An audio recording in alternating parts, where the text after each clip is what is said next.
Magandang gabi po, Luzon, Visayas at Mindanao.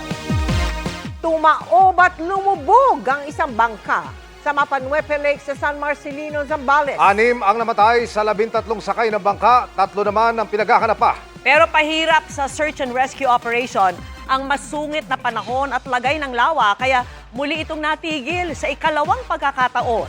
At nakatutok live si Ian Cruz. Ian. Mel, Vicky, Emil, dahil nga sa masamang panahon ay pansamantala muna ang tinigil ang search and rescue operation dito sa Lake Mapanuepe para nga mahanap ang patuloy pang nawawala na 3 biktima, kabilang dyan ang katutubong buntis, kanyang batang anak at batang pamangkin.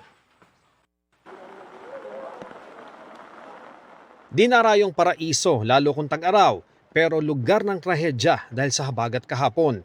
Biglang lumakas ang hangin at alon kaya tumaob ang isang bangka sa lawa ng Mapanuepe sa barangay Buhawen, San Marcelino, Zambales. At kasamang lumubog ang 13 aita nitong sakay, 4 ang nasagip, pero ang 6 na iba ang patay nang natagpuan. Kabilang ang 3 minor de edad. Naka-encounter daw po sila ng isang biglaang paglakas ng hangin at malakas na alon. Paunang impormasyon pa lang yan, batay sa kwento ng mga nakaligtas at patuloy pa ang investigasyon.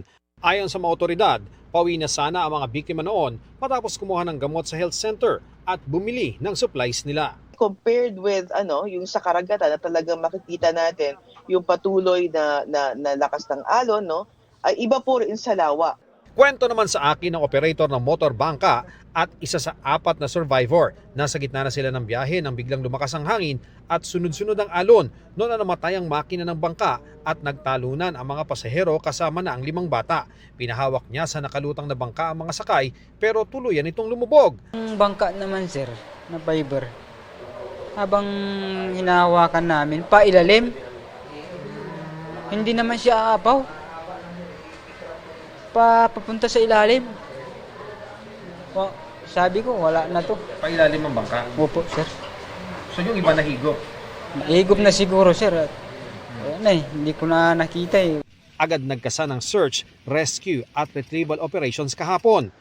Iba't ibang ahensya na ang tumulong ayon sa munisipyo na nagpaabot na ng pakikiramay.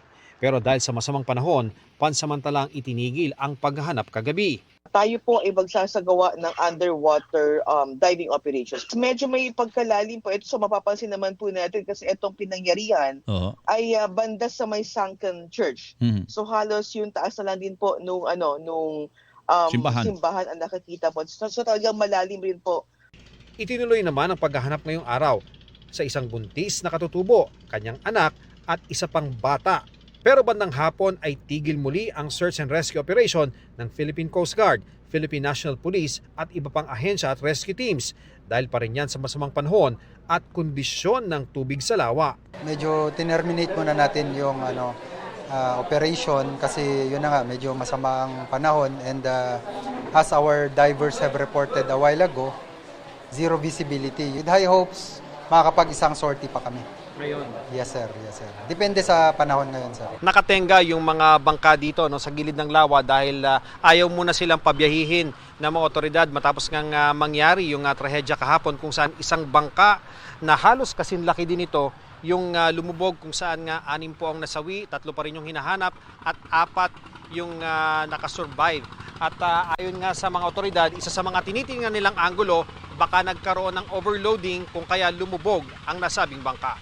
Sabi ng operator, hindi naman overloaded ang bangka pero aminado siyang walang life vest ang lahat ng sakay. Wala kaming life vest, sir. Kaming mga katutubo, wala kaming life vest. Wala kayo? Oo. At kaya nga sinisisi ko itong barangay namin, sir.